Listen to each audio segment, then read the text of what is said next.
Imagine living in a quiet, unassuming town where everyone knows everyone. Then one day, anonymous letters start appearing, filled with shocking accusations and intimate details only a close confidant would know. These aren't just idle threats, they predict events that later come true, turning a peaceful community into a crucible of paranoia and fear. What if these letters didn't stop, even after a murder, an arrest, and a conviction? What if the true culprit was never found and the chilling messages continued, mocking justice and leaving an entire town forever gripped by an unsolved mystery? This is the story of Circleville, Ohio, and the anonymous letter writer who terrorized it for decades. Our story begins in 1976 in the small, close-knit community of Circleville, Ohio.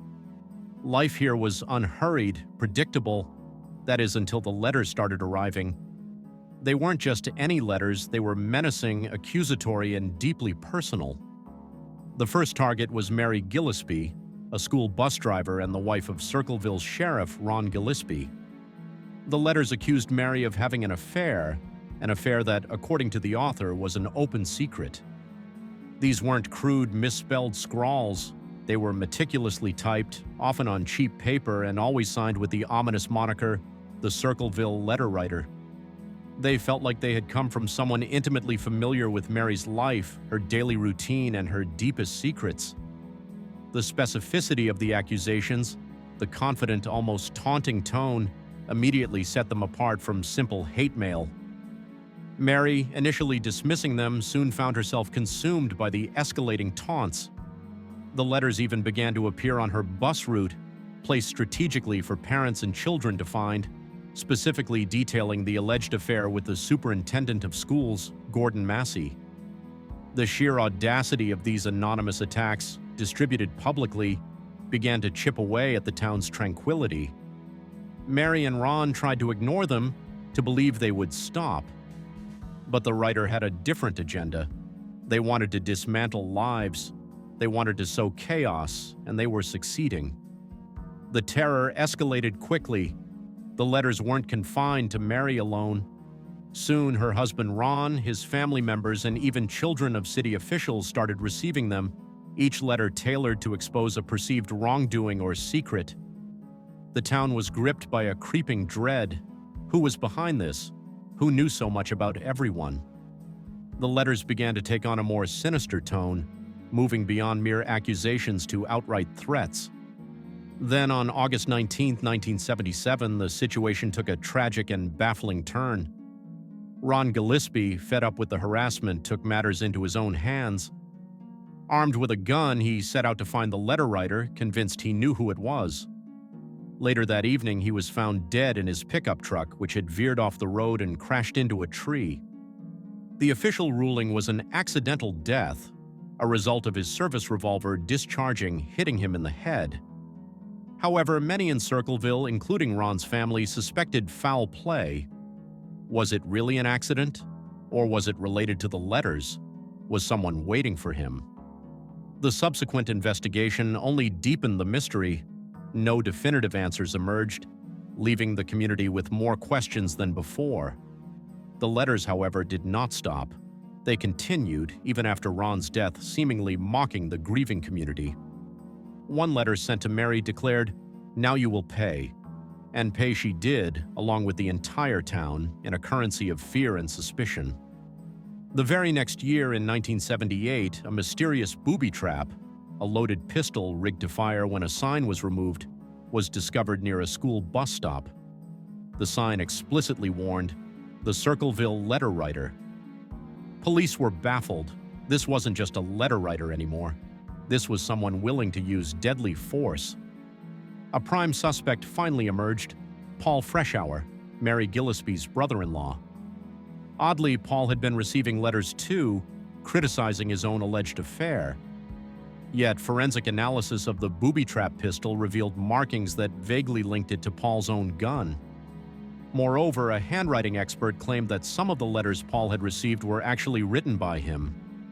This seemingly contradictory evidence, along with the discovery of Paul's pistol, which had been previously reported stolen, led to his arrest. The prosecution argued that Paul was the letter writer, orchestrating a complex scheme to discredit his ex-wife's family and create an alibi by writing letters to himself. In 1983, Paul Freshour was convicted of attempted murder for rigging the booby trap, largely on the strength of the handwriting analysis. He was sentenced to 7 to 25 years in prison. Case closed, right? The terror was over.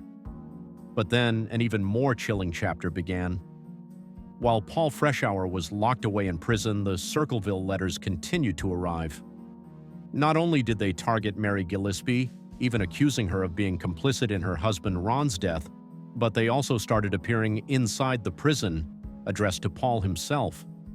One particularly unsettling letter received by Mary stated, "I told you to lay off Freshour and you didn't.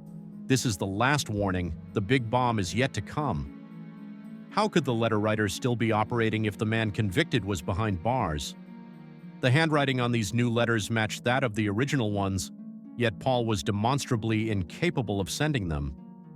This shocking development threw the entire case into disarray. Was Paul innocent? Was there an accomplice? Or was there an entirely different, incredibly cunning individual still out there, taunting the authorities? The letters became more brazen, more direct, daring anyone to stop them.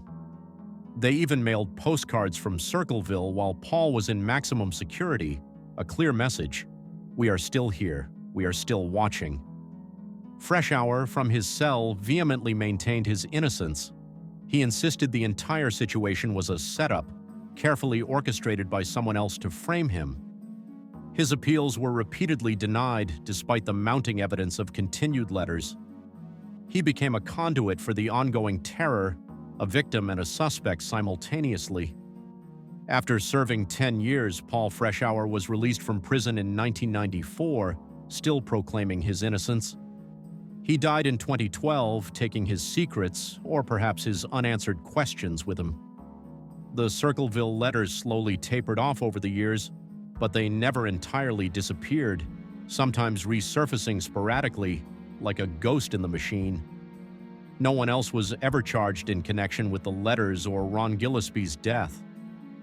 The mystery of the Circleville Letter Writer remains officially unsolved, tangled in a web of anonymous threats, tragic death, and a conviction that never truly brought peace or closure to the beleaguered town. The true identity of the writer, the motive behind their decades-long campaign of psychological warfare, and whether Paul Freshour was truly innocent, are questions that continue to haunt Circleville. Was it a lone, deranged individual or a clandestine group? Was it someone within the community, hidden in plain sight, pulling the strings of fear? The truth, if it ever surfaces, may be more unsettling than any theory. The Circleville Letter Writer remains a chilling testament to the power of anonymity and the lasting damage that can be inflicted by words alone, leaving behind a legacy of suspicion and a town forever scarred by a specter that refused to be silenced. The case serves as a stark reminder that some mysteries bite deep, leaving wounds that never truly heal, and some questions are destined to hang in the air, unanswered, for generations to come. If you find yourself in Circleville, Ohio, you might just wonder if the mail you're receiving holds an ominous secret, a chilling whisper from a bygone era of terror. Who knows who else might have been watching, listening, and crafting the next anonymous threat?